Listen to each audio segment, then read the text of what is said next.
નમસ્કાર, આપ જોઈ રહ્યા છો ન્યૂઝ ફોર ઇન્ડિયા. આપની સાથે હું છું અંશિની. ગુજરાત સહિત કાલે ગુરુ નાનક જયંતિની ઉજવણી કરવામાં આવી છે. ત્યારે ગુરુ નાનક જયંતિના દિવસે એચડીએફસી બેંકના રેડક્રોસ સોસાયટી દ્વારા ગુરુદ્વારની બહાર ખાસ બ્લડ ડોનેશન કેમ્પનું આયોજન કરવામાં આવ્યું હતું. આ પ્રસંગે અનેક યુવક અને યુવતીઓએ સમાજમાં એનિમિયા અને થેલેસીમા મેજર જેવા લોગો ધરાવતા દર્દીઓ માટે પોતાની યથાશક્તિથી લોહીનું દાન કર્યું હતું અને અન્ય લોકોને લોહી આપવા પણ અપીલ કરીને પ્રેરણા આપી હતી. 4 શીખ સમુદાયના ધર્મગુરુ અને સ્થાપક ગુરુ નાનક દેવના જન્મદિવસની ઉજવણી કરવામાં આવી હતી. અમદાવાદ ખાતે સરખેજ ગાંધીનગર હાઈવે પર આવેલા ગુરુદ્વારામાં ખૂબ જ ધામધૂમથી આ ઉજવણી કરાઈ હતી. કારતક સુદ પૂનમ એટલે કે દેવ દિવાળીના પવિત્ર દિવસે મધરાત્રે ગુરુ નાનકજીનો જન્મ થયો હતો. આજે 600 વર્ષ બાદ પણ સમગ્ર વિશ્વમાં સમગ્ર શીખ સમુદાય દ્વારા આ તહેવાર હર્ષોલ્લાસ સાથે ઉજવવામાં આવે છે. તો દોસ્તો, આજે ગુરુ નાનક જયંતિના પવિત્ર દિવસે ગુરુદ્વારા પાસે ખાસ બ્લડ ડોનેશન કેમ્પનું આયોજન કરવામાં આવ્યું છે. આવો જોઈએ આ બ્લડ ડોનેશન કેમ્પમાં હાલ શું પ્રવૃત્તિ થઈ રહી છે.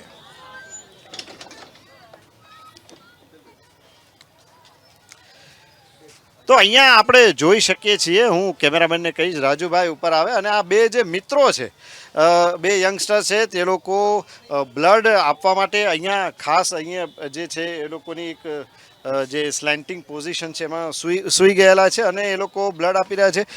તમે પહેલીવાર બ્લડ આપી રહ્યા છો? હા, હું પહેલી વાર આપી રહ્યો છું બ્લડ. બરાબર છે. કેવું લાગી રહ્યું છે બ્લડ ડોનેટ કરતી વખતે? નોર્મલ જ છે, જેવું લાગે જેવું તે, પણ એક થાય છે કે હા ભાઈ આપણા કારણે કોઈક જીવતું જેને કોઈ બી ઇમરજન્સીમાં જરૂર પડશે બ્લડને એ બચી શકશે આપણે કારણે, તો એક પ્રાઉડ જેવું લાગે છે કે હા ભાઈ કંઈક કર્યું આપણે કોકના માટે એમ. બિલકુલ, બહુ જ સરસ વાત કરી કે બ્લડ ડોનેટ કર્યા બાદ તેમને એવું લાગી રહ્યું છે કે ભાઈ આપણે એક ગર્વની એક જે અનુભૂતિ છે, એક ગૌરવ અનુભવે છે કે ભાઈ મેં લોહીને ડોનેટ કર્યું છે. ને ખાસ કરીને વાત કરીએ તો જે કહી શકાય કે જે લોકોને જરૂર છે તેવા જરૂરિયાતમંદો માટે આ બ્લડ ડોનેશન કેમ્પ થઈ રહ્યો છે. અન્ય એક મિત્ર છે અહીંયા, આપે બ્લડ ડોનેટ કર્યું, આપે પહેલી વાર કર્યું? पहली बार. ઓકે, તો પહેલી વખતની અનુભૂતિ કેવી રહી આપણે? अच्छा लग रहा है कि ब्लड डोनेट किया है, किसी का काम आ जाएगा, किसी ज़रूरतमंद के काम आ जाएगा जो अपने एंड स्टेज पे आइडिया नहीं किसके पास जाएगा, बट एक है मन में कि अच्छा काम हुआ हमसे कि किसी के काम में आएगा. તો આપણી સાથે અન્ય પણ એક મિત્ર જોડાયા છે કે જેઓ એચડીએફસી બેંકમાંથી છે અને રેડ ક્રોસ સોસાયટી સાથે જે કહી શકાય કે એચડીએફસી બેંકનું આ એક જોઈન્ટ વેન્ચર હતું અને તેમાં આ એક બ્લડ ડોનેશન કેમ્પનું ખાસ કરીને ગુરુ નાનક જયંતિના દિવસે આયોજન કરવામાં આવ્યું છે. શું નામ છે આપનું? હાર્દિક ગાંધી છે મારું નામ.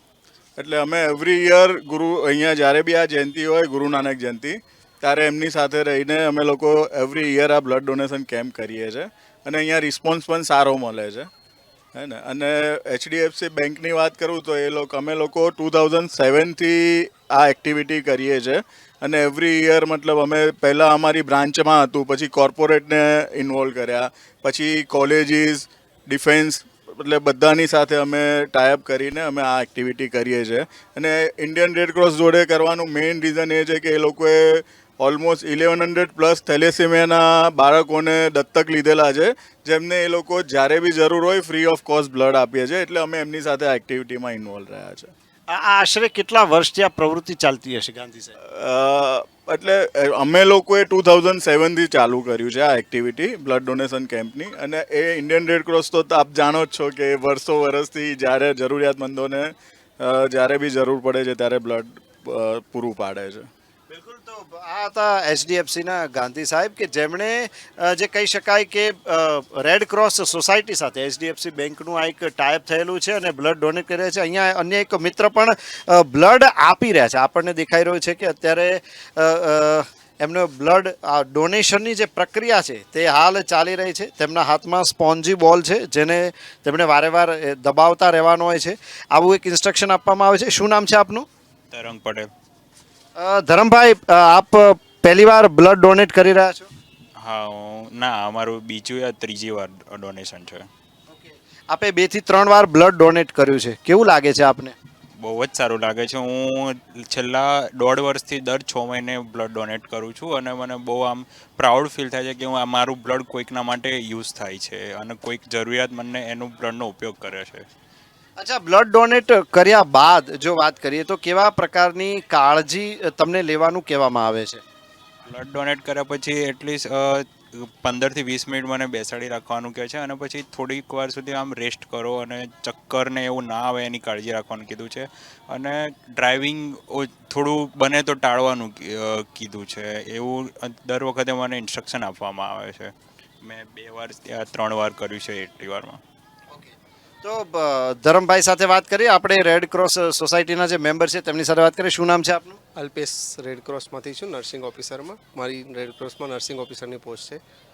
અચ્છા, આપ આજે આખું બ્લડ ડોનેશન કેમ્પનું આયોજન કર્યું છે, એચડીએફસી બેંક સાથે આજે ટાઈપ છે, આવી કેટલીક કંપનીઓ સાથે રેડ ક્રોસનું ટાઈપ? કંપનીઓ છે જેમાં ત્યાં જ્યારે અમારી પાસે બ્લડ ના હોય ત્યારે બધી કંપનીઓ અમને બ્લડ કેમ્પ કરી આપતી હોય છે અને બ્લડ ડોનેશન. અમારી પાસે થેલેસેમિયાના બાળકો છે, એ બાળકોને અમે રોજ ફ્રી ઓફ કોસ્ટ બ્લડ ચડાવીએ છીએ.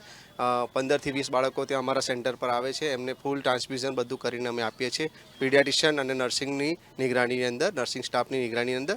અને એક પીડિયાટિશિયન ડૉક્ટર પણ આવે છે અને એમને જોઈને બધું કરીને ટ્રાન્સફ્યુઝન ફ્રી ઓફ કોસ્ટ કરી આપીએ છીએ. રવિવારે 25 બાળકો, મોટા બાળકો આવે છે અમારા ત્યાં. અત્યારે તમે બ્લડ ડોનેશન કરવા માટે આવ્યા છે એ બધા લોકોનો ખૂબ ખૂબ આભાર માનું છું. આ ગુરુદ્વારા ગુરુ નાનક જયંતિમાં અત્યારે અમારી પાસે 40 બોટલ રક્ત એકત્ર થઈ ગયું છે. આ દિવાળીના સમયમાં દિવાળીના ટાઈમ પર હમણાં બ્લડ કેમ્પો બહુ જ ઓછા થયા, એટલે અત્યારે આ બ્લડ કેમ્પ થયો એનાથી અમને બહુ જ મોટી મદદ મળશે અને દરેક થેલેસેમિયાના બાળકોને નવું જીવન મળશે.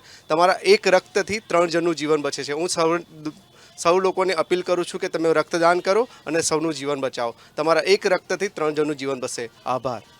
Thank you. બહુ જ સુંદર વાત કરી તેમણે કે એક વ્યક્તિ જો પોતાનું બ્લડ ડોનેટ કરે તો 3 લોકોનું જીવન બચી શકે છે એમ છે. અને ખાસ કરીને વાત કરીએ તો થેલેસેમિયા મેજરના જે દર્દીઓ છે તેમને વારંવાર બ્લડ ટ્રાન્સફ્યુઝન એટલે કે લોહી ચડાવવાની જરૂર પડતી હોય છે. તો આવા સમયે જો લોકો આગળ આવીને રક્તદાન કરે તો આવા અનેક અસંખ્ય દર્દીઓ છે કે જેમને જે કહી શકાય કે લોહીની જે ઉણપ છે તેમાંથી કે એને લગતા અન્ય જે થેલેસેમિયા જેવા રોગો છે તેમાંથી તેઓ બચી શકે.